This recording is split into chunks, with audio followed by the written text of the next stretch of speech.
सुरुवातीलाच एक मोठी बातमी समोर येते आहे। काका पुतणे एकत्र येणार आहेत। साखर संकुलामध्ये अजित पवार आणि शरद पवार यांच्या बैठकीला सुरुवात झालेली आहे। काका पुतणे पुन्हा एकदा एकत्र आलेले आहेत। एआय संदर्भात पुण्यामध्ये महत्त्वाची बैठक सुरू आहे आणि या बैठकीला अजित पवार आणि शरद पवार सोबतच दिलीप वळसे पाटील, हर्षवर्धन पाटील, बाळासाहेब थोरात यांची उपस्थिती आहे। बैठकीमध्ये अजित पवार आणि शरद पवार एकमेकांच्या बाजूच्या खुर्चीवर बसलेले आहेत। ही दृश्य आपण पाहतोय। एआय संदर्भात पुण्यात महत्त्वाची बैठक सुरू आहे आणि गेल्या काही दिवसांमध्ये अनेक वेळा हे दोघेही काका पुतणे एकत्र आलेले आहेत। आज पुन्हा एकदा पुण्यातील या साखर संकुलात जी बैठक सुरू आहे, या बैठकीमध्ये काका पुतणे एकत्र आलेले आहेत, एकमेकांच्या बाजूच्या खुर्चीत बसले। अधिक माहिती घेऊया, आपले प्रतिनिधी रोहन कदम आपल्या सोबत जोडलेले आहेत। रोहन, पुन्हा एकदा काका पुतणे हे एकत्र आलेले आहेत। पुण्यातच 2 ते 3 वेळा एकत्र आलेले आहेत। अधिकची माहिती।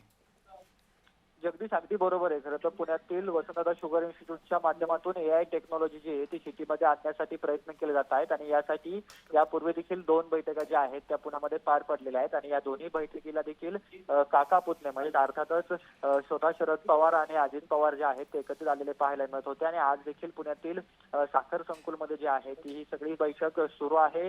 जवळपास 2:30 वाजल्यापासून ही सगळी बैठकीला जी आहे ती सुरुवात झालेली आहे आणि या बैठकीच्या माध्यमातून एआय टेक्नॉलॉजी जी आहे ती शेतीमध्ये आणण्यासाठी प्रयत्न केले जात आहेत आणि सध्याच्या घडीला जवळपास 1.5 तासापासून ही सगळी बैठक जी आहे ती सुरू आहे आणि काका आणि पुतणे हे दोघेही शेजारी खुर्चीवर शेजारी जे आहेत ते बसलेले पाहायला मिळत आहेत। त्यामुळे नेमका काय संवाद या काका पुतण्यांमध्ये आजच्या या दिवशी होतो हे पाहणं महत्त्वाचं आहे। जवळपास 1.5 तासांपासून ही सगळी बैठक जी आहे ती सुरू आहे। स्वतः हर्षवर्धन पाटील असतील, जयंत पाटील असतील, दिलीप वळसे पाटील असतील, हे देखील या बैठकीला जे आहेत ते हजर आहेत आणि थोड्या वेळामध्ये ही बैठक संपेल अशी प्रतीक्षा आहे।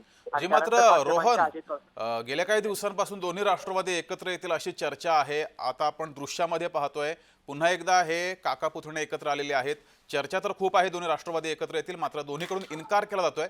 सध्याची या दोनही नेत्यांची बॉडी लँग्वेज यामध्ये सहजता दिसतेय।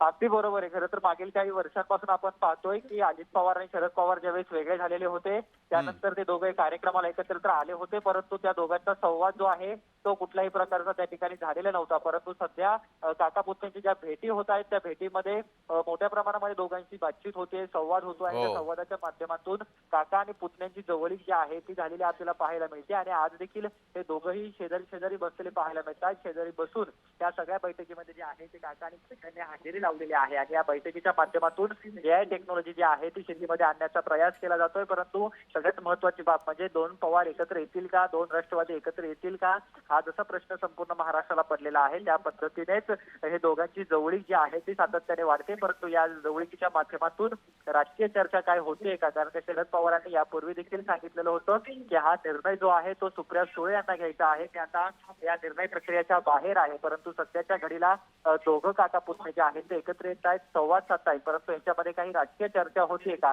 ते पाहणं देखील महत्त्वाचं आहे। जी, धन्यवाद रोहन दिलेल्या या माहितीबद्दल।